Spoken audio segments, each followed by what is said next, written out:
പറയുന്നത് കേട്ട് ജീവിതത്തിൽ പ്രവർത്തിക്കുമ്പോഴാണ് രാത്രി ഇവിടെ ഉറക്കമൊഴിയുന്നതിന് അല്ലാഹു നമുക്ക് പ്രതിഫലം തരുന്നത്. അല്ലാതെ മഞ്ഞും കൊണ്ട് ചുമച്ച് നമ്മുടെ നാളത്തെ ജോലിയും എല്ലാം ബാത്തിലായി അത് ഇവിടെ വന്നിരിക്കുന്നത് കൊണ്ട് ഒരു ഗുണവും നമുക്കുണ്ടാവൂല. പക്ഷെ പറയപ്പെടുന്നത് നിങ്ങൾക്ക് പ്രവർത്തിക്കാൻ കഴിയണം, എനിക്ക് കഴിയണം, സംഘടിപ്പിച്ചവർക്ക് കഴിയണം. അങ്ങനെ കഴിയുമ്പോൾ അള്ളാഹുവിന്റെ റസൂല് പറഞ്ഞു, ഹബീബായ പ്രവാചകനിൽ നിന്ന് കേട്ട് അബൂദർ പറഞ്ഞു, ഹുന്ന അഹബ്ബു ഇലയ്യ മിനദ് ദുനിയ വമാ ഫീഹാ. അത് പ്രവർത്തിച്ചാൽ എനിക്ക് വേറെ ഒന്നും കിട്ടിയില്ലെങ്കിലും ദുനിയാവ് മൊത്തം എനിക്ക് കിട്ടുന്നതിനേക്കാൾ എനിക്ക് ഇഷ്ടം ഈ 4 കാര്യങ്ങൾ ചെയ്യലാണ്. അതുകൊണ്ട് നമുക്ക് ഇൻഷാ അല്ലാഹ് ആ 4 കാര്യങ്ങളെ പറ്റി പഠിച്ച് നമുക്ക് ദുആ ചെയ്ത് പിരിയാം. അല്ലാഹു ഭാഗ്യം നൽകട്ടെ. ആദരവായ പ്രവാചകൻ നബി മുഹമ്മദ് മുസ്തഫ സല്ലല്ലാഹു അലൈഹി വസല്ലമ തങ്ങൾ അബൂദറിനോട് പറയുകയാണ്, അബൂദറേ അഹ്കിമി സഫീനത ഫഇന്നൽ ബഹറ അമീഖ്. അഹ്കിമി സഫീനത ഫഇന്നൽ ബഹറ അമീഖ്. അബൂദറേ, കടൽ ആഴമേറിയതാണ്. കടലിലൂടെ സഞ്ചരിക്കേണ്ട കപ്പലിനെ നീ ഭദ്രമാക്കണം. ആ കടൽ ആഴമേറിയതാണ്. കടലിലൂടെ സഞ്ചരിക്കുമ്പോൾ ആ സഞ്ചരിക്കുന്ന കടലിലൂടെ സഞ്ചരിക്കുന്ന കപ്പലാകുന്ന നിന്റെ രക്ഷാ കവചമുണ്ടല്ലോ, ആ രക്ഷാ കവചമാകുന്ന കപ്പലിനെ നീ ഭദ്രമാക്കണം. ആ കപ്പലിനെ നീ നന്നാക്കണം. ആ കപ്പലിനെ മെച്ചമാക്കണം. എന്തുകൊണ്ടെന്നറിയോ? സഞ്ചരിക്കുന്ന കടൽ ആഴമേറിയതാണ് അബൂദറേ. 1400 വർഷങ്ങൾക്ക് മുമ്പ് അല്ലാഹുവിന്റെ റസൂല് അബൂദർ എന്ന് പറയുന്ന സഹാബിയോട് മാത്രമല്ല അത് പറഞ്ഞത്, കാസർഗോഡ് ജില്ലയിലെ ചട്ടഞ്ചാലം എന്ന് പറയുന്ന പ്രദേശത്തോട് ചേർന്ന് കിടക്കുന്ന പള്ളത്തുങ്കൽ എന്ന് പറയുന്ന പ്രദേശത്ത് ഒരുമിച്ച് കൂടിയ എന്റെ പ്രിയപ്പെട്ട ആണുങ്ങളെ, പെണ്ണുങ്ങളെ, അല്ലാഹുവിന്റെ റസൂല് 1400 മുമ്പ് പറയുകയാ, അഹ്കിമി സഫീനത ഫഇന്നൽ ബഹറ അമീഖ്. കടല് ആഴമേറിയതാ, അതുകൊണ്ട് കപ്പൽ നീ ഭദ്രമാക്കണം. ഏത് കടലാണ് എന്റെ പ്രിയപ്പെട്ടവരെ റസൂലുള്ള പറഞ്ഞത്? ഏത് കടലാണ് പ്രവാചകൻ ഉണർത്തിയത്? ഏത് കപ്പലിനെ പറ്റിയാണ് റസൂലുള്ള പറഞ്ഞത്? നിങ്ങളോട് ഞാൻ ചോദിക്കട്ടെ സഹോദരങ്ങളെ, കാസർഗോഡ് ജില്ലയിലെ വിവിധ ഭാഗങ്ങളിൽ കടൽ ചേർന്ന് കിടക്കുകയാണല്ലോ. ഈ കടലിനെ പറ്റിയല്ല റസൂലുള്ള പറഞ്ഞത്. ഏത് കടലിനെ പറ്റിയാ ഹബീബ് പറഞ്ഞതെന്നറിയോ? 1400 മുമ്പ്, 1400 സംവത്സരങ്ങൾക്ക് മുമ്പ് കാരുണ്യത്തിന്റെ തിരുദൂതർ പറഞ്ഞ കടൽ ആഴമേറിയെന്ന് പറഞ്ഞ കടലേതെന്നറിയോ? ആ കടലിലൂടെ സഞ്ചരിക്കേണ്ട കപ്പലിനെ നീ ഭദ്രമാക്കണമെന്ന് പറഞ്ഞ കപ്പലേതെന്നറിയോ? അല്ലാഹുവിന്റെ മഹാരഥന്മാരായ മുന്നോറുകളായ പൂർവസൂരികൾ പറഞ്ഞു തന്നില്ലേ, ഇന്ന ലില്ലാഹി ഇബാദൻ ഫൂതനാ طلقوا الدنيا وخافوا الفتنة نظروها فيها فلما علموا أنها ليست لحين وطنا. ദുനിയാവെന്ന് പറയുന്ന പെണ്ണിനെ മൊഴിച്ചൊല്ലിയവരാ മുൻഗാമികള്. അല്ലാഹുവിന് ഇഷ്ടപ്പെട്ട പടച്ചതമ്പുരാന്റെ വിഐപികളായ കുറെ ദാസന്മാര് അവര് ദുനിയാവിനെ മൊഴിച്ചൊല്ലിയവരാണ്. അവര് ദുനിയാവിന്റെ ഫിത്നയെ ഭയപ്പെട്ടവരാ, ദുനിയാവിന്റെ ഭീകരതയെ ഭയപ്പെട്ടവരാണ്. അവര് ദുനിയാവിനെ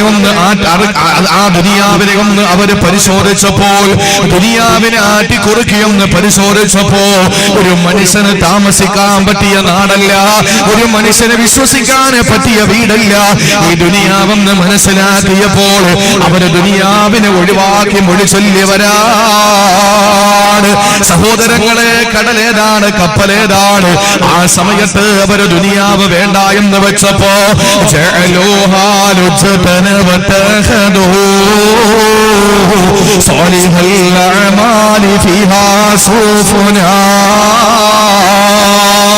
ദുനിയാവെന്ന് പറയുന്ന കടല്, ഈ ദുനിയാവ് എന്ന് പറയുന്ന കടലാണ് പ്രിയപ്പെട്ടവരെ.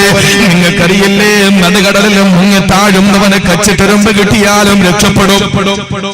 ആ കച്ചിത്തുരുമ്പിന് വേണ്ടി കൈനീട്ടി യാചിക്കും നടുകടലിൽ കിടക്കുന്നവന്, അതുപോലെയല്ലേ വീട് വെക്കാൻ വേണ്ടി ഇറങ്ങുന്നവനും നടുകടലിലായവനെ പോലെയല്ലേ?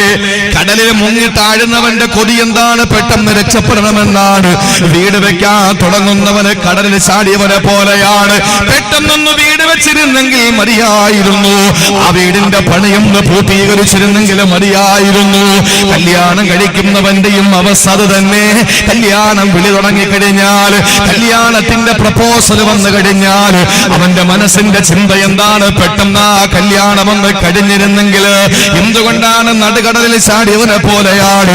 വാഹനമെടുക്കാൻ പോകുന്നവന്റെയും കരാറ് തന്നെയാണ്. എന്തിനേറെ ഈ പട്ടന്തുകാല്, ഈ പള്ളന്തുകാലം എന്ന് പറയുന്ന പ്രദേശത്ത് ഇവിടെ വഴല് വെച്ച എന്റെ പ്രിയപ്പെട്ട സഹോദരങ്ങളെ, വഴല് വെച്ച് പോസ്റ്റർ ഒട്ടിച്ച് ഫ്ലക്സ് വെച്ച് നോട്ടീസ് അടിച്ച് നിങ്ങൾ പ്രചരണം തുടങ്ങിയപ്പോ നിങ്ങളുടെ മനസ്സ് പറഞ്ഞതെന്താണ്? അല്ലാഹുവേ, പെട്ടെന്ന് ആ പരിപാടി അങ്ങ് തീർന്നിരുന്നെങ്കിൽ എന്താ? മനോഹരമായി, ഭംഗിയായി, ഗംഭീരമായി പരിപാടി അങ്ങ് അവസാനിച്ചിരുന്നെങ്കിലെന്ന്. സഹോദരങ്ങളെ, ദുനിയാവെന്ന് പറയുന്നത് നടുകടൽ തന്നെയാ. ആ നടുകടലാകുന്ന ദുനിയാവിലൂടെ നമുക്ക് സഞ്ചരിക്കാനുള്ള രക്ഷാകവചമായ കപ്പലേതെന്നറിയോ? സാലിഹൽ അഅമാലി ഫീഹാ സുഫുൻ, സൽക്കർമ്മമാകുന്ന കപ്പലുണ്ടാക്കണം പ്രിയപ്പെട്ടവരെ. കാരണം കടലാകുന്ന ദുനിയാവിലൂടെ സൽക്കർമ്മമാകുന്ന കപ്പലിലേക്ക് യാത്ര ചെയ്യുന്ന ഒരു മനുഷ്യനും മറുകരയെത്താറുണ്ട്. ആ മറുകര എന്താണെന്നറിയോ? അല്ലാഹുവിന്റെ സ്വർഗമാണ് മറുകര. ഈ ദുനിയാവാകുന്ന കടലിലൂടെ കപ്പലാകുന്ന സൽക്കർമ്മത്തിലൂടെ യാത്ര ചെയ്യുന്ന മനുഷ്യന് മറുകരയാകുന്ന സ്വർഗത്തിലേക്ക് ചെന്നെത്തുമ്പോൾ സഹോദരങ്ങളെ, അവന്റെ ജീവിതം അവസാനിക്കുകയാ. അവന്റെ ജീവിതം അവസാനിക്കുന്നു. ഇന്നത്തെ ജീവിതമാണ് അവസാനിക്കുന്നത്. പിന്നെ അവന്റെ ഇതുപോലുള്ള ജീവിതം അങ്ങ് അവസാനിച്ചു. പിന്നെ ജീവിതത്തെ പറ്റി അല്ലാഹു പറഞ്ഞത് സുമ്മ ലാ യമൂതു ഫീഹാ വലാ യഹ്യാ, പിന്നെ അവിടെ മരണവുമില്ല, ജീവിതവുമില്ല. സഹോദരങ്ങളെ, നരകത്തിന്റെ അവസ്ഥയെ പറ്റി അല്ലാഹു പറഞ്ഞതാണ്. അവിടെ ജീവിതമില്ല, മരണമില്ല. എന്നാൽ നേരെ സ്വർഗത്തിലേക്ക് കടന്നു പോയാലോ, നമ്മുടെ മറുകരയാകുന്ന സ്വർഗത്തിലെത്തിയാലോ, അവിടെ ജീവിതം മാത്രമാണ്. അതിവിടത്തെ ജീവിതമല്ല, മറ്റൊരു ജീവിതമാണ് സ്വർഗീയ ലോകത്തേക്ക് നമ്മൾ ചെല്ലുമ്പോ. അതുകൊണ്ട് ദുനിയാവാകുന്ന കടലിലൂടെ കപ്പലാകുന്ന സൽക്കർമ്മത്തിൽ കയറേണ്ട ചെറുപ്പക്കാരാ, സ്വർഗമാകുന്ന മറുകര നമുക്ക് എത്തിച്ചേരണ്ടേ. അല്ലാഹു നമുക്കതിനുള്ള തൗഫീക്ക് നൽകട്ടെ.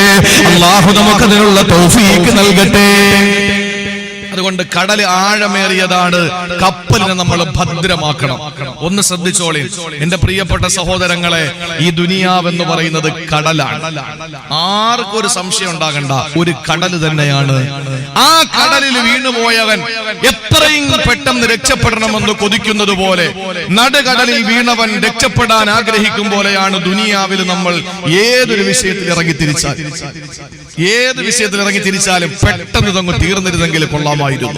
അതല്ലേ നമ്മുടെ ആഗ്രഹം. നമുക്ക് നല്ല ഒരു കപ്പൽ വേണം, എങ്കിലേ വെള്ളത്തിന്റെ മുകളിലൂടെ യാത്ര ചെയ്യാൻ പറ്റൂ. ആ കപ്പല് സ്വാലിഹായ പ്രവർത്തനമാണ് എന്ന് മഹാനായ പ്രവാചക പ്രഭു നബി മുഹമ്മദ് മുസ്തഫ. മറുകര, കടലിലൂടെ യാത്ര ചെയ്യുന്ന കപ്പൽ ചെന്നെത്തുന്നത് എവിടെയാണ്? മറുകര ചെന്നെത്തും. ആ മറുകര അള്ളാഹുവിന്റെ പ്രവിശാലമായ സ്വർഗമാണ്. ആകാശഭൂമിയോളം വിശാല വിസ്തൃതമാണ് എന്ന് വിശുദ്ധ ഖുർആൻ വിശദീകരിച്ച അള്ളാഹുവിന്റെ അനുഗ്രഹങ്ങളാൽ നിറക്കപ്പെട്ട, കൈകൊണ്ട് തൊട്ടാൽ പൊട്ടിച്ചിരിക്കുന്ന മണവീണക്കമ്പികളുടെ നാദം കൊണ്ട് മുഖരിതമായ സുഖലോലുപ സ്വർഗം, അതാണ് മറുകര. നിങ്ങൾ നോക്ക്, നിങ്ങൾ എന്റെ കൂടെ വരണം. ഒന്നാമത് ആള് കുറവാണ്, അതുകൊണ്ട് ശ്രദ്ധിച്ച് നിങ്ങൾ ഇരിക്കണം. ഞാൻ ഇത്രയും ദീർഘദൂര യാത്ര ചെയ്തു വന്നയാളാണ്. ഇന്നലെ കൊല്ലം ജില്ലയിലെ പരിപാടി, ആ പരിപാടി കഴിഞ്ഞപ്പോഴേക്കും 12:30 മണിയാണ്. അതിനുശേഷം 2 മണിക്കൂർ യാത്ര ചെയ്ത് എന്റെ വീട്ടിലെത്തി. 2:30 മണിക്ക് അവിടെ ചെന്ന് ഒരൽപ്പം കിടന്ന് 4:30 മണിക്ക് എഴുന്നേറ്റു. അതിനുശേഷമാണ് നേരെ എയർപോർട്ടിൽ പോയി പിന്നെ നേരെ കോഴിക്കോട് വന്നു. അവിടെ നിന്ന് ട്രെയിനിൽ ഇവിടെ വന്നു. 2 മണിയോടുകൂടി ഇവിടെ എത്തി. ഈ പരിപാടി കഴിഞ്ഞ് ഇന്ന് അഷ്റഫ്ക്കാടെ വീട്ടിൽ കിടന്നുറങ്ങി. നാളെ നേരം വെളുക്കുമ്പോൾ നാളെ 10 മണിക്ക് യാത്ര ചെയ്താൽ നാളത്തെ കോഴിക്കോട് പരിപാടിയും കഴിഞ്ഞ് ഞാൻ എന്റെ വീട്ടിലേക്ക് പോകും. അപ്പൊ 2 മണിക്കൂർ നിങ്ങളോട് സംസാരിക്കാൻ വേണ്ടിയാണ് ഞാൻ ഇത്രയും ദീർഘമായ യാത്ര ചെയ്തു വന്നത്. അതുകൊണ്ട് നിങ്ങൾ ഈ അനുഗ്രഹീത സദസ്സിന്റെ പോരിശ മനസ്സിലാക്കിയിട്ട് ഉള്ള ആള് മതി നമുക്ക് ഇൻഷാ അല്ലാഹ്. ഒരുപാട് ആളുകളൊന്നും വേണ്ട, അമല് ചെയ്താൽ മതി. അതുകൊണ്ടാണ് ഒരു മഹാൻ പറഞ്ഞത്, ഹാലു റജുലിൻ ഫീ അൽഫി റജുലിൻ അൻഫഉ മിൻ വഅലി അൽഫി റജുലിൻ ഫീ റജുലിൻ. 1000 പേര് ഒരാൾക്ക് വഅദ് പറഞ്ഞു കൊടുക്കുകയാണ്. 1000 പേര് ഒരാൾക്ക് വഅദ് പറഞ്ഞു കൊടുക്കുന്നു. അതിനേക്കാൾ അനിവാര്യം, അതിനേക്കാൾ പ്രയോജനം ഒരാൾ 1000ങ്ങളുടെ മുമ്പിൽ നിന്ന് പ്രവർത്തിച്ച് കാണിച്ചു കൊടുക്കലാണ്. 1000 പേര് ഒരാൾക്ക് വഅദ് പറഞ്ഞു കൊടുക്കുന്നതിനേക്കാൾ നല്ലത് ഒരാൾ 1000ങ്ങളുടെ മുമ്പിൽ നിന്ന് പ്രവർത്തിച്ച് കാണിച്ചു കൊടുക്കലാണ്. അതുകൊണ്ട് ആള് കുറഞ്ഞോട്ടെ പ്രശ്നമല്ല, പറയുന്ന വിഷയങ്ങൾ പ്രവർത്തിക്കാൻ നമുക്കൊരു മനസ്സുണ്ടാക്കണം. അള്ളാഹു അതിന് ഭാഗ്യം നൽകി അനുഗ്രഹിക്കുമാറാവട്ടെ. പിന്നെ എന്റെ ഒരു വിഷമം ഇങ്ങനെ പറഞ്ഞു ആളില്ല എന്ന് തീർക്കുന്നതേ ഉള്ളൂ. കാരണം ഉൾപ്രദേശമാണ്. ഏതായിരുന്നാലും അൽഹംദുലില്ലാ, പടച്ചോ സ്വീകരിക്കട്ടെ. എന്റെ സഹോദരങ്ങളെ, നമ്മൾ കടലിൽ ഇങ്ങനെ യാത്ര ചെയ്യുമ്പോൾ ഒരു കപ്പൽ യാത്രികൻ 3 കാര്യങ്ങൾ ഭയപ്പെടണം. കപ്പലിൽ യാത്ര ചെയ്തിട്ടുള്ളവർക്കാണെങ്കിൽ അറിയാം, 3 ഭീഷണികൾ അവര് നേരിടും. ഏതൊക്കെയാണ്? കപ്പൽ തകരാൻ 3 കാരണങ്ങൾ മതി. ഏതൊക്കെയാണെന്ന് നിങ്ങൾക്ക് അറിയുന്നവരുണ്ടെങ്കിൽ പറയും. ടൈറ്റാനിക് തകർന്നത് എങ്ങനെയാണെന്ന് എല്ലാവർക്കും അറിയാം. ടൈറ്റാനിക് തകർന്നത് എങ്ങനെയാണ് എന്ന് എല്ലാവർക്കും അറിയാം. വേറെ ഏത് കപ്പൽ പോലെയുമല്ല ടൈറ്റാനിക്. കാരണം അത് സിനിമ ഇറങ്ങി കാണിച്ചു തന്നതാണ്. അത് സിനിമ ഇറക്കി കാണിച്ചു തന്നു. എന്റെ പ്രിയപ്പെട്ട സഹോദരങ്ങളെ, 3 ഭീഷണികളാണ് നേരിടുന്നത്. ഒന്ന്, കപ്പൽ യാത്ര ചെയ്തിട്ടില്ലേ നിങ്ങൾ? കപ്പൽ യാത്ര ചെയ്യണം. ഇതൊക്കെ സ്വർഗത്തിൽ പോയാൽ കപ്പൽ യാത്ര ചെയ്യാൻ പറ്റുമോ? അതൊക്കെ ഇവിടെ പറ്റൂ. അതുകൊണ്ട് ഇവിടെ അതൊക്കെ ഇതൊക്കെ നമുക്ക് അള്ളാഹു തന്നതാണ്. നമുക്ക് മാത്രം, മുഅ്മിനീങ്ങൾക്ക് മാത്രം അള്ളാഹു അനുഭവിക്കാൻ വേണ്ടി തന്നതാണ്. ഫ്ലൈറ്റിൽ കയറിയിരിക്കണം. സ്വർഗത്തിൽ പോയാൽ ഫ്ലൈറ്റ് ഒന്നുമില്ല, കപ്പലൊന്നും സ്വർഗത്തിലില്ല. അതൊക്കെ ഇവിടെയാണ്. അതൊക്കെ നമ്മൾ അനുഭവിക്കാതെ പിന്നെ എവിടെ അനുഭവിക്കാനാണ്? നമുക്കല്ലേ അള്ളാഹു കപ്പൽ തന്നത്. ലോകത്തുള്ള എല്ലാം നിങ്ങൾക്ക് തന്നതാണെന്ന് ഖുർആൻ പറയുമ്പോ നമ്മൾ കപ്പലിൽ കയറില്ല എന്ന് പറഞ്ഞാൽ മോശമല്ലേ? അല്പം പൈസയൊക്കെ മുടക്കിയിട്ട് മക്കളെ കൊണ്ടുപോകണം, കപ്പലിലൊക്കെ ഒന്ന് കയറ്റിയിട്ട് കറക്കി കൊണ്ടുവരണം. ലക്ഷദ്വീപിലൊക്കെ ഉള്ള ആളുകളുമായിട്ട് ബന്ധപ്പെടണം. SKSF ആളുകളൊക്കെ ലക്ഷദ്വീപിൽ ഒരുപാടുണ്ട്. അടുത്ത മാസം പിന്നെ അഗത്തി ദ്വീപിൽ ഒരു പരിപാടി കൊടുത്തിരുന്നതാണ്. ഞാൻ ആന്ധ്രത്തിൽ പോയി, പല ദ്വീപുകളിലും പോയിട്ടുണ്ട്. ഫെബ്രുവരിയിൽ ആൻഡമാൻ ദ്വീപിൽ പോകുന്നു. അപ്പൊ അതൊക്കെ നമ്മൾ അനുഭവിച്ചിരിക്കേണ്ടതാണ്. കപ്പൽ യാത്ര ചെയ്യുന്നവർ 3 ഭീഷണികൾ നേരിടണം. ഏതൊക്കെയാണ്? കപ്പൽ തകരുന്നത് 3 കാരണങ്ങൾ കൊണ്ടാണ്. ഒന്ന് പറയും, ഏതൊക്കെയാണ് കപ്പൽ തകരുന്നത്? എങ്ങനെ? കൊടുങ്കാറ്റടിച്ചാല് കപ്പൽ തകരും. 2, മഞ്ഞുകട്ടയിലിടിച്ച് കപ്പൽ തകരും. 3, കപ്പലിന്റെ ദ്വാരം എങ്ങാനും വീണ കപ്പൽ തകരും. ഇത് 3 കപ്പൽ യാത്രികന്റെ ഭീഷണിയാണ്. ഈ 3 കാര്യങ്ങൾ. ഈ കടലാകുന്ന ദുനിയാവിലൂടെ സൽക്കർമ്മമാകുന്ന കപ്പലിൽ കയറിയിട്ട് സ്വർഗമാകുന്ന മറുകരയിലെത്താൻ വേണ്ടി പോകുന്ന എനിക്കും നിങ്ങൾക്കും ഈ 3 ഭീഷണി നേരിടണം. ഒന്ന് കൊടുങ്കാറ്റ്. ആ കൊടുങ്കാറ്റ് ഏതാണ് സഹോദരങ്ങളെ? ഭീഷണിയാകുന്ന കൊടുങ്കാറ്റാണ്. 6 മാസക്കാലം എറണാകുളം ജില്ലയിലെ വൈക്കം എന്ന് പറയുന്ന പ്രദേശത്ത് അശോകന്റെയും പൊന്നമ്മയുടെയും ഏകമകളായ അഖില എന്ന് പറയുന്ന പെൺകുട്ടി ഹാദിയ ഇസ്ലാം മതം സ്വീകരിച്ചപ്പോൾ ഹാദിയ 6 മാസക്കാലം സൂര്യപ്രകാശം അടിക്കാതെ വീടിന്റെ അകത്തളങ്ങളിൽ തടവിറക്കി സമാനം പാർപ്പിച്ചിരുന്നു. 6 മാസം കഴിഞ്ഞ് അവളെ സൂര്യപ്രകാശം അടിക്കുന്ന പ്രദേശത്തിറക്കിയപ്പോൾ അവൾ 4 കാര്യം പറഞ്ഞതിൽ ആദ്യം പറഞ്ഞത്, ഞാൻ ഉറച്ച മുസ്ലിമാണ്, എന്റെ ഇസ്ലാം മതം എന്ന് പറയുന്ന വിശ്വാസത്തെ തകർക്കാൻ ഒരു ശക്തിക്കും കഴിയില്ല എന്ന് ഉറക്കെ പ്രഖ്യാപിച്ചത് ഹാദിയ എന്ന പെൺകുട്ടിയാണ്. ഹാദിയ ഓടിച്ചിരുന്ന കപ്പൽ കൊടുങ്കാറ്റാകുന്ന ഭീഷണിക്കൊന്നും ചെയ്യാൻ കഴിഞ്ഞില്ല. നമ്മളെ മുമ്പിൽ വന്നിട്ട് ഒരാൾ പറയാൻ ഉളുഹി അറുക്കലടാന്ന് പറഞ്ഞാൽ, എന്നാ വേണ്ട, എനിക്ക് ഉളുഹി അറുക്കണ്ട, കോഴി. എത്ര പള്ളികൾ തീരുമാനമെടുത്തു, ഇനി കോഴി മതിയെന്ന്. കോഴി മതിന് തീരുമാനമെടുത്തു. എന്തിന് സഹോദരങ്ങളെ? ഈ കപ്പൽ അങ്ങോട്ട് പോകുമ്പോ കൊടുങ്കാറ്റാകുന്ന ഭീഷണി വരും. അതിനെ കീറിമുറിച്ചുകൊണ്ടാകണം നമ്മുടെ സൽക്കർമ്മമാകുന്ന കപ്പൽ പോകേണ്ടത്. അള്ളാഹു ഭാഗ്യം തരട്ടെ. രണ്ടാമത് സഹോദരങ്ങളെ, മഞ്ഞുകട്ടയാണ്. അന്ധവിശ്വാസമെന്ന മഞ്ഞുകട്ടയിൽ തട്ടിയിടിച്ച് ആ കപ്പലാകുന്ന സൽക്കർമ്മം തകരാന് പാടില്ല. അതുപോലെ കാപട്യമാകുന്ന വിള്ളൽ നമ്മുടെ കപ്പലിൽ വീഴാനും പാടില്ല. പാടില്ല. സൽക്കരമാകുന്ന കപ്പല്, ആ കപ്പലിലെ ജീവിതത്തിൽ ഒരിക്കൽ പോലെ കാപട്യമാകുന്ന വിള്ളൽ വീഴാൻ പാടില്ല, ദ്വാരം വീഴാൻ പാടില്ല. അങ്ങനെ മറുകരയാകുന്ന സ്വർഗത്തിലേക്ക് എനിക്കും നിങ്ങൾക്ക് പോകണ്ടേ സഹോദരങ്ങളെ? അതുകൊണ്ടാണ് കടലാകുന്ന ദുനിയാവിലെ കപ്പലാകുന്ന സൽക്കർമ്മം വേണമെന്ന് ആദരവായ പ്രവാചകൻ നബി മുഹമ്മദ് മുസ്തഫ. സഹോദരങ്ങളെ, നമുക്ക് യാത്ര ചെയ്യേണ്ടതാണ്. അതുകൊണ്ട് പ്രവാചകൻ അബൂദറിനോട് പറയുന്നു, അബൂദറേ അഹ്കിനി സഫീനത ഫഇന്നൽ ബഹറ അമീഖ്. കടൽ ആഴമേറിയതാണ്, കപ്പലിനെ ഭദ്രമാക്കണമെന്ന് ആദരവായ പ്രവാചകൻ നബി മുഹമ്മദ് മുസ്തഫ. ഞാൻ അവസാനിപ്പിക്കുകയാണ് ആ ഭാഗം. രണ്ടാമത് റസൂലുള്ള പറഞ്ഞതെന്തെന്നറിയോ? അബൂദറിനോട് പറയുകയാണ്, അബൂദറേ വസ്തക്സിരി സാദ ഫഇന്ന സഫറ തവീൽ, വസ്തക്സിരി സാദ ഫഇന്ന സഫറ തവീൽ. നിന്റെ യാത്ര ദൈർഘ്യമേറിയതാണ്, അതുകൊണ്ട് നീ ഒരുക്കു മുതലുകൾ തയ്യാർ ചെയ്യുക. സഹോദരങ്ങളെ, ശ്രദ്ധയോടെ ഒന്ന് കേൾക്കണേ. അല്ലാഹുവിനെ തന്നെയാണ് സത്യം. നമ്മുടെ അബൂദർ തങ്ങൾ പറഞ്ഞതെന്താണ്? ഈ 4 കാര്യം ഞാൻ പഠിച്ചപ്പോ ഈ ദുനിയാവ് മുഴുവനും എനിക്ക് കിട്ടുന്നതിനേക്കാൾ എനിക്ക് സന്തോഷം തോന്നി, ഈ ദുനിയാവ് മുഴുവനും എന്റെ കാൽ ചുവട്ടിൽ വരുന്നതിനേക്കാൾ എനിക്ക് സന്തോഷം തോന്നി, ഈ ദുനിയാവ് മുഴുവനും എന്റെ ഒരു തള്ളവിരലിന്റെ അടിയിൽ വരുന്നതിനേക്കാൾ ഞാൻ ഇഷ്ടപ്പെടുന്നത് ഈ 4 കാര്യം പ്രവർത്തിക്കലാണ് എന്ന് മഹാനായ അബൂദർ ഗിഫാരി തങ്ങൾ പറഞ്ഞെങ്കിലും എന്റെ പ്രിയപ്പെട്ട സഹോദരങ്ങളെ, എന്റെ പ്രിയപ്പെട്ട സഹോദരിമാര്, ആദരവായ പ്രവാചകന് രണ്ടാമത്തെ ഉപദേശം കൊടുക്കുകയാണ്.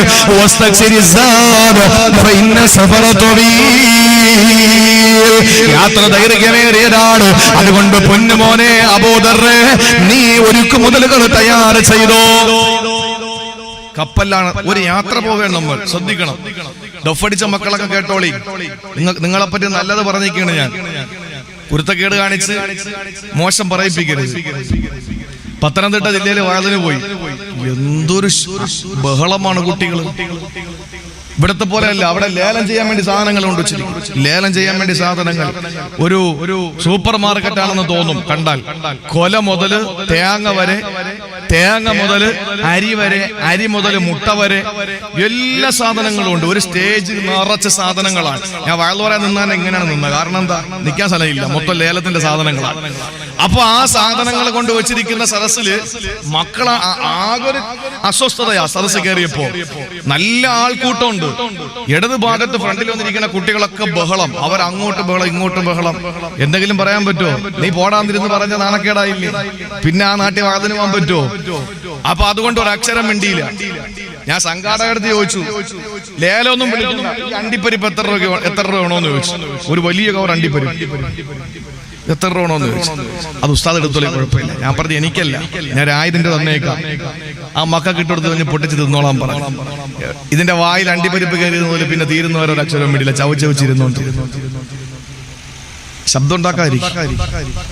അള്ളാഹു മനസ്സിലാക്കാനുള്ള തൗഫീക്ക് നൽകി അനുഗ്രഹിക്കുമാറാകട്ടെ. പടച്ചോ നമ്മളെ നന്നാക്കട്ടെ. എന്റെ പ്രിയപ്പെട്ട സഹോദരങ്ങളെ, ഒന്ന് ശ്രദ്ധിച്ചേ. നമ്മളൊരു യാത്ര പോവാൻ, കടല് ദുനിയാവ്, കപ്പല് സൽക്കർമ്മം, മറുകര സ്വർഗം. അപ്പൊ നമ്മൾ യാത്ര പോകുമ്പോ റസൂലുള്ള രണ്ടാമത് പറഞ്ഞു, നിന്റെ യാത്ര നീണ്ട ദൈർഘ്യമുള്ള യാത്രയാണ്. ആ യാത്രയ്ക്ക് ആവശ്യമായ സംവിധാനങ്ങൾ നീ കരുതിയിരിക്കണം.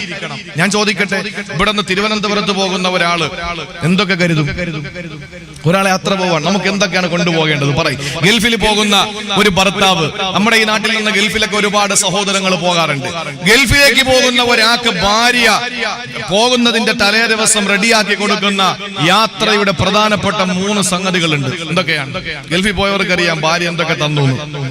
എന്തൊക്കെയാണ് കൊണ്ടുപോകുന്നത്? പറയ്. രഹസ്യമായി തന്നതല്ല കൂട്ടുന്നത്, ഉറച്ചു പറയാൻ പറ്റിയ സാധനങ്ങളാണ്. ഉമ്മ, മകള്, സഹോദരി, ഭാര്യ, ഭാര്യയുടെ ഉമ്മ, അവരൊക്കെ നമ്മൾ ഗൾഫിലേക്ക് പോകുന്നു എന്നറിയുമ്പോൾ നീണ്ട യാത്രയാണ്. മണിക്കൂറുകളോളം യാത്ര ചെയ്തു പോകണം. പ്രത്യേകിച്ച് കണക്ഷൻ ഫ്ലൈറ്റ് ആണ് എങ്കിൽ പല ഭാഗങ്ങളിലും നമ്മൾ ചെന്ന് മണിക്കൂറുകളോളം അവിടെ വെയിറ്റിംഗ് ഉണ്ട്. അപ്പോ ഇത്രയും യാത്ര ചെയ്യുന്ന ആളുകൾക്ക് തന്റെ പ്രിയപ്പെട്ട ഭർത്താവിന് ഭാര്യ 3 പ്രധാനപ്പെട്ട സംഗതികൾ റെഡിയാക്കി കൊടുക്കും. ഏതൊക്കെയാ? ഒന്ന് ഭക്ഷണം. ഒന്ന് ഭക്ഷണം. നിങ്ങൾ പറയണം 3 എങ്കിലേ ഞാൻ പ്രസംഗിക്കൂ. 1 ഭക്ഷണം, 2 എന്താണ് വസ്ത്രം, 3 വെള്ളം, 3 ചിലര് വെള്ളം കുടിക്കാനാണ് ഫ്ലൈറ്റിൽ കയറുന്നത്. ഇവിടെ ആകുമ്പോ ആൾക്കാരെല്ലാം കാണും. അവിടെ കയറിയ പിന്നെ എയർ ഹോസ്റ്റസ് മാത്രമേ ഉള്ളൂ, വേറെ ആരും കാണൂല. ഇഷ്ടംപോലെ വെള്ളം കുടിക്കുക. 3 പണ്ടൊക്കെ സഹോദരങ്ങളെ നമുക്ക് ഉച്ചയ്ക്ക് ഭക്ഷണമൊക്കെ കഴിച്ച് പ്രായമുള്ള ആളുകളൊക്കെ ഭക്ഷണമൊക്കെ കഴിച്ച് വീട്ടിന്റെ കോലായിലേക്ക് വരുന്ന സമയത്ത് ഉമ്മാമ്മ, പ്രായമുള്ള ഉമ്മാടെ ഉമ്മ അല്ലെങ്കിൽ പിന്നെ വാപ്പാടെ ഉമ്മയൊക്കെ പ്രായമുള്ള സ്ത്രീകള് അവര് മുറുക്കാനൊക്കെ ഇടിച്ച് ചതച്ച് അത് റെഡിയാക്കിയിട്ട് ഉപ്പാന്റെ കയ്യിൽ വെള്ളയിൽ വെച്ചു കൊടുക്കും. അത് വായിലേക്ക് ഇട്ട് ചവച്ച് നീട്ടി തുപ്പിയിട്ട് കോലായിലിട്ടിരിക്കുന്ന ഉമ്മറത്തിട്ടിരിക്കുന്ന കസേരയിൽ വന്ന് ചാരിയിരിക്കുമായിരുന്നു പ്രായമുള്ളവര്. ഇന്നിപ്പോ അങ്ങനെയാണോ? ഉച്ചയ്ക്ക് ഭക്ഷണം കഴിച്ചാൽ പാപ്പ ചമച്ച് കുരച്ചിറങ്ങി വരുമ്പോ ഉമ്മാമ്മ കൈവെള്ളയിൽ വെച്ചു കൊടുക്കും. എന്താ വെച്ചു കൊടുക്കുന്നത്? 12 ഗുളിക. 12 ഗുളിക. ഷുഗർ കൂടാതിരിക്കാൻ, കുറയാതിരിക്കാൻ, പ്രഷർ കൂടാതിരിക്കാൻ, കുറയാതിരിക്കാൻ 12 ഗുളിക. അപ്പൊ യാത്രക്കാരന് ആവശ്യമായ മരുന്നും അവർ കൊടുക്കും. ഒന്നും രോഗമൊന്നും ഇല്ലാത്തവനാണെങ്കിലും പറയും നീ കുറച്ച് പാരസിറ്റമോളെങ്കിലും കൊണ്ടുപോകും, കാരണം അവിടെ ചെന്ന് ജലദോഷവും പനിയെ പിടിച്ചാലോ. അപ്പൊ 3 കാര്യങ്ങൾ ഒരു യാത്രക്കാരൻ അവന്റെ ഒരുക്കു മുതലായി കൊണ്ടുപോകും. നിങ്ങൾ ശ്രദ്ധിക്കണേ, ഈ ആള് കുറഞ്ഞ വേദിയിലാണ് പ്രസംഗിക്കാൻ സുഖം. കാരണം എന്താണ്? ഇതുപോലെ സദസ്സിനോട് സംസാരിച്ച് സംവദിച്ചുകൊണ്ട് വാഴ പറയാൻ പറ്റും. ആളുകൾ കൂടുതലുള്ള കാസർഗോഡ് ജില്ലയുടെ വാഴ എനിക്ക് എങ്ങനെയാണെന്ന് എനിക്കറിയാം, നന്നായിട്ട് എനിക്കറിയാം. ശ്വാസം വിടാൻ പാടില്ല, ചെവിയിൽ കൈയും പിടിച്ചിട്ട് 2 മണിക്കൂർ നിന്ന് ഒരേ ശ്വാസത്തിൽ പ്രസംഗിക്കണം. എങ്കിലേ കാസർഗോഡ് ജില്ലക്കാർക്ക് പ്രസംഗം ഉഷാറായി എന്ന് പറയും. അങ്ങനെ പറഞ്ഞാലുള്ള കുഴപ്പം എന്താണെന്നറിയോ? നാളെ കോഴിക്കോട് ജില്ലയിൽ ഞാൻ ചെന്ന് ചുമക്കേണ്ടി വരും. അതുകൊണ്ട് 2 സ്ഥലത്തും അഭിപ്രായം വേണ്ടേ? അതുകൊണ്ട് സാരമില്ല, കുഴപ്പമില്ല, പ്രശ്നമൊന്നുമില്ല. ആ ഒരു അഭിപ്രായം മാത്രം മതി. അള്ളാഹു കാര്യങ്ങൾ അമൽ ചെയ്യാനുള്ള തൗഫീക്ക് നൽകി അനുഗ്രഹിക്കുമാറാവട്ടെ. എന്റെ സഹോദരങ്ങളെ, യാത്ര പോകുന്നവന് ആദ്യമായി കരുതുന്നവന് ഭക്ഷണമാണ്. ആ ഭക്ഷണവും കൊണ്ടാണ് അവന് യാത്ര പോകുന്നത്. 2ാമത് വസ്ത്രമാണ്. 3ാമത് ആവശ്യമായ മരുന്നാണ്. സഹോദരങ്ങളെ, റസൂലുള്ളാഹി പറയുകയാ, ജീവിതമാകുന്ന നിന്റെ യാത്ര ദീർഘമായതാണ്, ദൈർഘ്യമേറിയതാണ്. എവിടെ നിന്ന് തുടങ്ങിയ യാത്രയെന്നറിയോ? ചട്ടഞ്ചാലുകാരാ, എവിടെ നിന്ന് തുടങ്ങിയ യാത്രയാണെന്നറിയോ? പ്രിയപ്പെട്ട പള്ളത്തുങ്കളുകാരി സഹോദരി, എവിടെ നിന്ന് തുടങ്ങിയ യാത്രയാണ്? ആലമുൽ അർവാഹ് എന്ന് പറയുന്ന ലോകത്ത് നിന്ന് തുടങ്ങിയ യാത്രയാണ്. നിങ്ങൾക്കറിയോ, അന്ന് നമ്മുടെ ശരീരമില്ല, ബോഡിയില്ല, നമ്മുടെ ഇന്നത്തെ പോലെ ശരീരമില്ല. ആലമുൽ അർവാഹിൽ നിന്ന് തുടങ്ങിയ യാത്രയാണ്. അത് ആലമുൽ അർഹാം എന്ന ഉമ്മ, ആലമുൽ അർഹാം എന്ന മാതാവിന്റെ ഉദരത്തിലെത്തി. അവിടെ 9 മാസം 10 ദിവസം കഴിഞ്ഞപ്പോൾ 3ാമത്തെ ലോകമായ ആലമുൽ അജ്സാം എന്ന ദുനിയാവിലെത്തി. ഇവിടെയും തീരുന്നില്ല. ആലമുൽ ബർസഖ് എന്ന 4ാമത്തെ ലോകത്തിൽ നമ്മൾ പോകാനിരിക്കുകയാ. സഹോദരങ്ങളെ, അവിടെയും തീരുന്നില്ലല്ലോ. ഉയർത്തെഴുന്നേൽപ്പിന്റെ നാളിൽ 5ാമത്തെ ലോകമായ ആലമുൽ ആഖിറയിലേക്ക് നമ്മൾ പോകേണ്ടവരാണ്. അവിടെയും നിൽക്കുന്നില്ല, യാത്ര നിൽക്കുന്നില്ല. അല്ലാഹു പറഞ്ഞല്ലോ, ഫിറൂ ഇലല്ലാഹ്, അല്ലാഹുവിലേക്കാ നിങ്ങൾ ഓടേണ്ടത്. സ്വർഗം കിട്ടിയാ നിങ്ങൾ അവിടെ നിൽക്കാൻ പാടില്ല. നിങ്ങളുടെ യാത്ര എവിടം വരെയാണ്? അല്ലാഹുവിനെ കണ്ടുമുട്ടുന്നത് വരെയാ നിങ്ങൾ യാത്ര ചെയ്യേണ്ടത്. പച്ചവെള്ളമോ പച്ചമണ്ണും കൂട്ടിക്കളട്ടിയിട്ട് കൊട്ടിയാല് ശബ്ദം കേൾക്കുന്ന ഒരു രൂപമുണ്ടാക്കി വെച്ച് അല്ലാഹു അതിൽ റൂഹോദിയപ്പോഴാണ് നമ്മൾ ചലിച്ചത്. സഹോദരങ്ങളെ, അല്ലാഹു നേരിട്ട് റൂഹോദിയ വിഭാഗമാണ് മനുഷ്യര്. ആ റൂഹ് ഓരിയ പടച്ചവനാണ് എങ്കിൽ അവനിലേക്ക് തന്നെ നമ്മൾ മടങ്ങി ചെല്ലണ്ടേ, അവനിലേക്ക് തന്നെ മടങ്ങി ചെല്ലണ്ടേ. അങ്ങനെ മടങ്ങി പോകേണ്ടത് അവനിലേക്കാണ്. അങ്ങനെ നീണ്ട വിശാലമായ ദൈർഘ്യമേറിയ യാത്രയാണ്. ആ യാത്രയിൽ ആവശ്യമായ ഭക്ഷണം നമുക്ക് തയ്യാറ് ചെയ്യണ്ടേ, വസ്ത്രം നമുക്ക് തയ്യാറാക്കണ്ടേ, മരുന്ന് നമുക്ക് തയ്യാറ് വേണ്ടേ? സഹോദരങ്ങളെ, ഭക്ഷണമേതാണ്? ഏത് ഭക്ഷണമാണ്? ഗൾഫിലേക്ക് പോകുന്ന ഭർത്താവിന് ഭാര്യ അച്ചാറിട്ട് കൊടുക്കാറുണ്ട്. ഭാര്യ എല്ലാ ഭക്ഷണവും തയ്യാറാക്കി തന്റെ പ്രിയപ്പെട്ടവന് എനിക്കും എന്റെ മക്കൾക്കും വേണ്ടി അധ്വാനിക്കാൻ പോവുകയാണ്. ജീവിതത്തിന്റെ 2 അറ്റം കൂട്ടി മുട്ടിക്കുന്നതിന് വേണ്ടി പ്രിയപ്പെട്ട ഭർത്താവ് പെടാപ്പാട് പാടുപെടാൻ പോവുകയാ. ആ ഭർത്താവിന് ഇവിടെ ധാരാളം ഭക്ഷണം ഇഷ്ടമായിരുന്നു.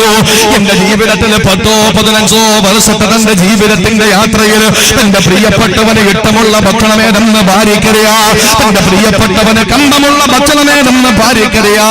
ആ ഭക്ഷണമെല്ലാം തയ്യാർ ചെയ്ത് ഒരു ചെറിയ കാർട്ടൂണിനകത്താക്കിയിട്ട് കണ്ടെയ്നറിനകത്താക്കിയിട്ട് തന്റെ പ്രിയപ്പെട്ട ഭർത്താവിന്റെ ബാഗിനകത്ത് വെച്ചു കൊടുക്കുന്ന ഉമ്മ. ജീവിതമാകുന്ന യാത്ര, ഈ യാത്ര ദൈർഘ്യമേറിയതാണ്.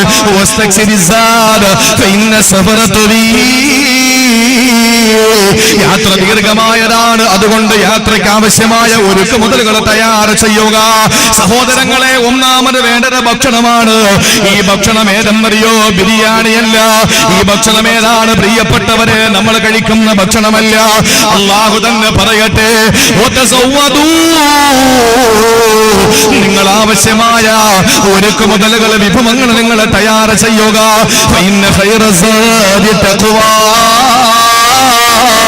നിങ്ങൾ കൊണ്ടുപോകാൻ പറ്റിയ ഭക്ഷണം ഏതെന്നറിയോ? അത് തഖ്വയാണ്. തഖ്വയാകുന്ന ഭക്ഷണമാണ് കൊണ്ടുപോകേണ്ടത്. ഒരു മഹാന് പറഞ്ഞില്ലേ, കൈഫർറഹീലു ബിലാ സാദിന്നിലാവതനി ഇലാ യൻഫഉൽ മർഅ ഫീ ഗൈറു തഖ്വാഹു.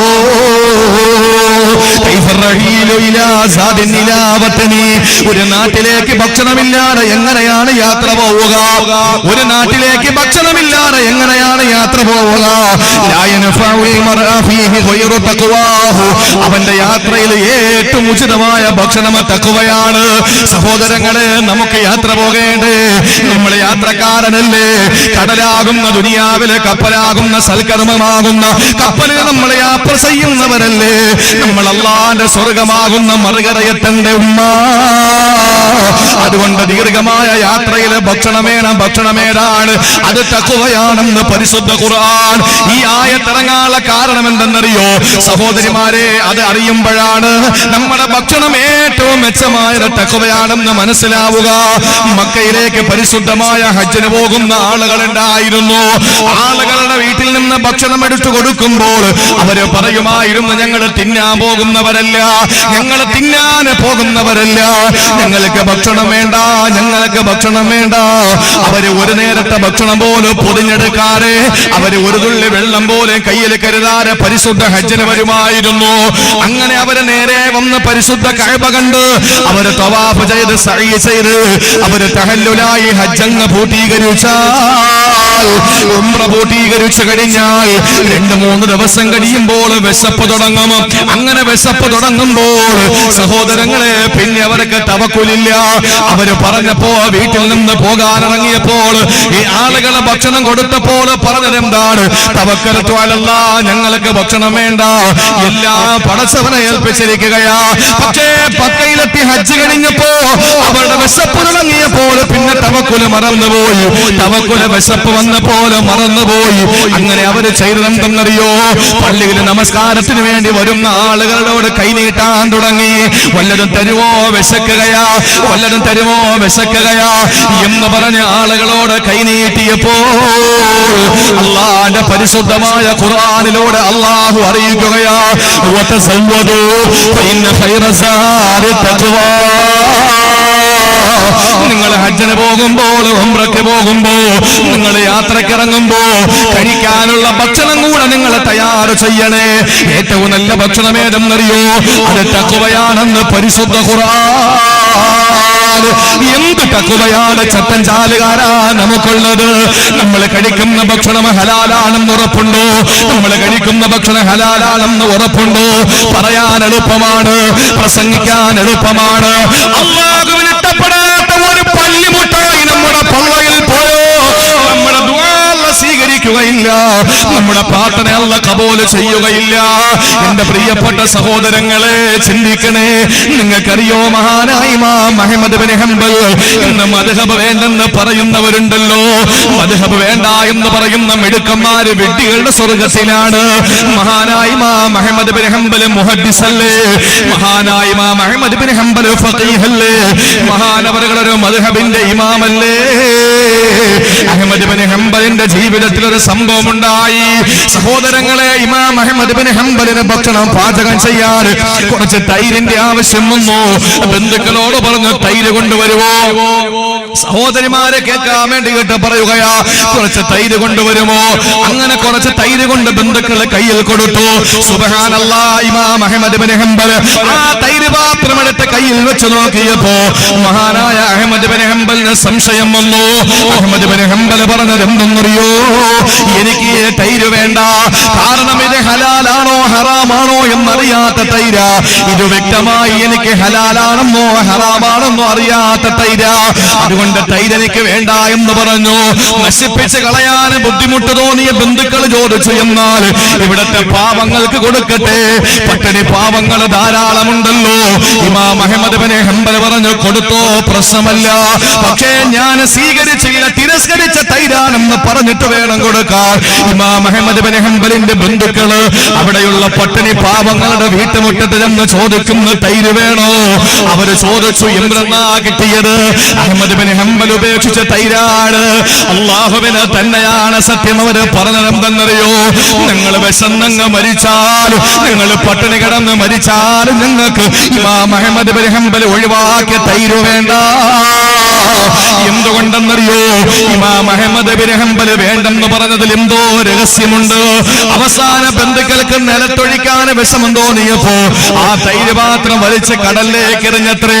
സഹോദരങ്ങളെ, തിരികെ വന്ന ബന്ധുക്കളോട് അഹ്മദ് ഇമാം ചോദിച്ചു, നിങ്ങൾ തൈരെന്താ ചെയ്തത്? ഞങ്ങൾ കടലേക്ക് വലിച്ചെറിഞ്ഞെന്ന് മറുപടി പറഞ്ഞപ്പോൾ അഹ്മദ് ഇബ്നു ഹംബലിന്റെ ചരിത്രം പറയുന്നതെന്തെന്നറിയോ? എന്റെ ചട്ടൻ ചാലുകാരാ, എന്റെ ശബ്ദം ശ്രവിക്കുന്ന പ്രിയപ്പെട്ട പെങ്ങളെ, ഇവിടെയാ നമുക്ക് തഖ്വ നഷ്ടപ്പെട്ടു പോയത്. അല്ലാഹുവിനെ തന്നെയാണ് സത്യം. ഇമാം അഹ്മദ് ഇബ്നു ഹംബൽ മരിക്കുന്നത് വരെ പിന്നെ മത്സ്യം കഴിച്ചിട്ടില്ല. ഒരു പാത്രം തൈര് കൊണ്ട് കടലിലൊഴിച്ചാൽ ആ പാത്രം തൈര് കടലിൽ എന്താകാനാണ്? അല്ലെങ്കിൽ തന്നെ ആ തൈര് ഹറാമല്ലല്ലോ, ഹലാലാണോ ഹറാമാണോ എന്ന് വ്യക്തമാകാത്ത തൈരല്ലേ. അതുമാത്രമല്ല, ഈ മത്സ്യം വേറെ ഏതോ കടലിലുള്ള മത്സ്യമായിരിക്കൂലേ കയ്യിൽ കിട്ടുന്നത്.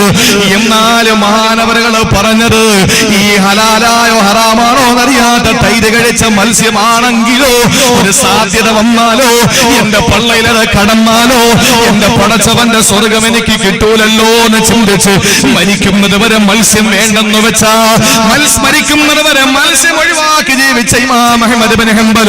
സഹോദരങ്ങളെ, നമുക്ക് യാത്ര ദൈർഘ്യമാണ്. ദീർഘമായ യാത്ര നമുക്ക് ആവശ്യമായ ഭക്ഷണം വേണം. ആ ഭക്ഷണം ഏതെന്നറിയോ? അല്ലാഹു പറയുന്നു, ഫൈന ഖൈറസാദി തഖ്വാ. തഖ്വയാകുന്ന ഭക്ഷണം നമുക്ക് കൊണ്ടുപോകണം.